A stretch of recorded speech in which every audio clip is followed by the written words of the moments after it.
gente começa essa edição falando sobre o ex-presidente Jair Bolsonaro, que após uma série de tentativas para obter novamente o seu passaporte, não viajou, não compareceu à posse do presidente dos Estados Unidos, Donald Trump. Bolsonaro chegou a ir ao aeroporto acompanhar o embarque da esposa Michelle. O ex-presidente chorou ao ver a esposa embarcar para os Estados Unidos. Segundo Bolsonaro, a posse seria acompanhada, e foi de fato, por Michelle e também pelo seu filho, deputado federal, Eduardo Bolsonaro. Depois do embarque, Michelle Bolsonaro concedeu uma longa entrevista à imprensa e fez duras críticas ao sistema eleitoral brasileiro, ressaltando que, se o modelo fosse idôneo, outros países também adotariam as urnas eletrônicas. Jair Bolsonaro disse que se sente um preso político e que todas as decisões do Brasil estão nas mãos de poucas pessoas, como o ministro do Supremo Tribunal Federal, Alexandre de Moraes.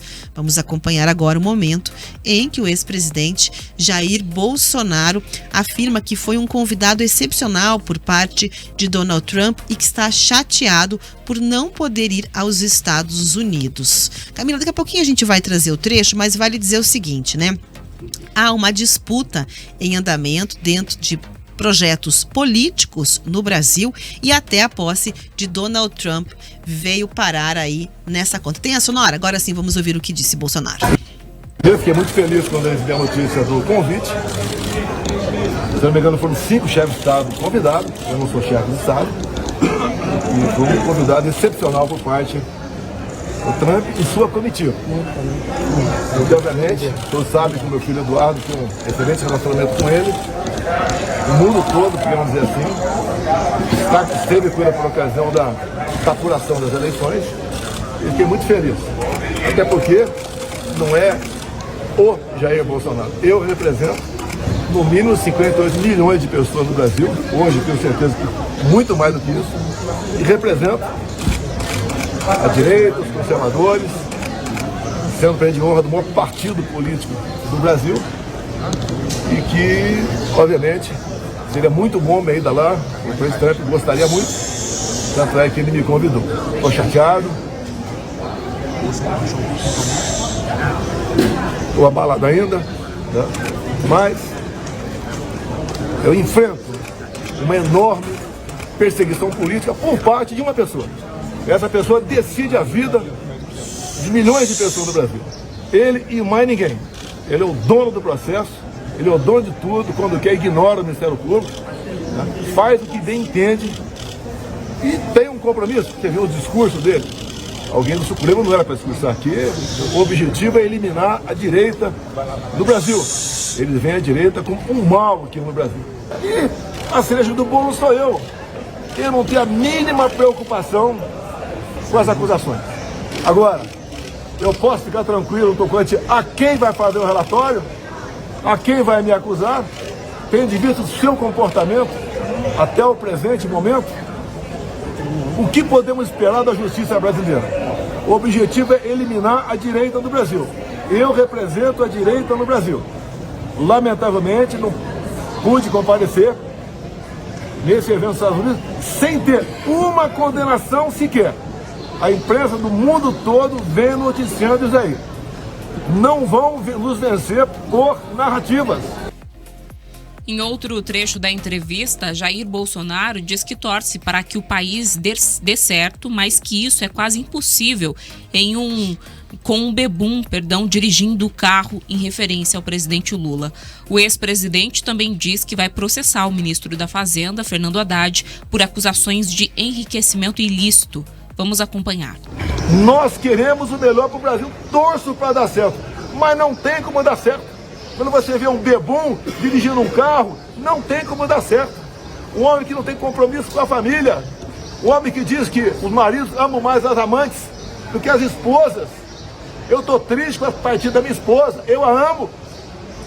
Diferentemente dele. É um cara que não tem nada a oferecer para nós. Nada. Zero. E alguns acham ainda que vai dar certo. Não vai dar certo. Vou processar o Haddad. Eles não têm o que 101 imóveis sem origem de dinheiro, isso mesmo? Falou, sim, falou. Tá? Ele pegou meia dúzia familiares meu do Vado Ribeira, meia dúzia, e fizeram um trabalho, porque esses meia dúzia de Bolsonaro compraram de 90 para cá, e está escrito lá no contrato lá, pago em moeda nacional corrente, é natural. Naquela época você comprava até em dólar, no começo dos anos 90 comprava até telefone em dólar. E me acusa de ter arranjado dinheiro via rachadinha para comprar 101 imóveis. Eu nunca tive um cargo no governo federal, nem de faxineiro. Lá atrás, era cola de mel, quando eu assumi, tive problemas com ele. Tá? Depois, FHC, vocês sabem disso, problemas com cola de mel. Depois, Lula e Dilma. Nunca tive um cargo no governo, nunca tive um ministério indicado por mim, nunca tive nada. E me acusa do que ele faz. Ele não olha para o chefe dele, que o chefe dele fez. Onde os delatores lá sim devolveram mais de 5 bilhões de reais. Onde os acordos de leniência ultrapassaram 15 bilhões de reais. Ele não enxerga isso. E acusa, por acusar, eu só tenho um caminho, né? Acreditar na justiça e processá-lo. Como eu vou fazer? Bolsonaro está impedido de sair do país devido às investigações em curso no Supremo Tribunal Federal. O ex-presidente é acusado de ser um dos mentores de uma suposta tentativa de golpe de Estado após as eleições presidenciais de 2022. O Lula não foi, mandou uma representante da embaixada em nome do governo brasileiro, e o Brasil tem hoje um projeto político, como eu dizia agora há pouco, em disputa em qualquer assunto. E quando se trata da posse do Donald Trump, que é uma figura mundial, não preciso nem trazer aqui as prerrogativas dele, naturalmente a gente acompanha também um embate em torno disso. Então, ao redor desse episódio, existe uma narrativa para cada prateleira, você pode buscar a sua, e esse ato do aeroporto em especial tem muito disso, é estratégia política. Bolsonaro, para capitalizar, fez bem, foi junto, se emocionou, se mostrou bastante abalado, inclusive, né, com o choro, mas há um alinhamento, naturalmente, de você reforçar ali o seu enredo. E o dele é de que sente essa injustiça a respeito. As críticas que ele trouxe foram exatamente da forma com que ele se comunica, né, e que ficou muito conhecido, que tem uma adesão muito grande ali, de quem gosta muito do Bolsonaro, né, chamando o Lula de bebum, falando que o Haddad não falou isso do chefe dele, não olhou pelo histórico e tal. Bom, dentro disso tudo, vale dizer o seguinte: a decisão da justiça serviu para reforçar o discurso de perseguido político que ele traz dentro desse cenário, e o que abriu detalhe ali para chamar a atenção para uma outra questão, por exemplo, a mim, a desenvoltura da Michelle Bolsonaro, que já aparece em algumas pesquisas pontuando, e que deu entrevista no aeroporto, né? Falando muito bem, inclusive. A Michelle Bolsonaro, ela já teve o nome ventilado aí como estratégia de uma possível herdeira política do Bolsonaro em caso de inelegibilidade, além dos filhos, mas foi a primeira vez que eu vi ela falando de maneira muito articulada, né? Conversando com os jornalistas, e não exatamente com o público que ela tem adesão, né? Que é a ala evangélica, digamos assim, e muito naquela prerrogativa da mulher que tem um trabalho social, que tem um olhar social para as questões da direita. Então, ali ela falou sobre a questão do marido estar sendo perseguido, e foi, né, dentro desse intuito, inclusive postou fotografias com o presidente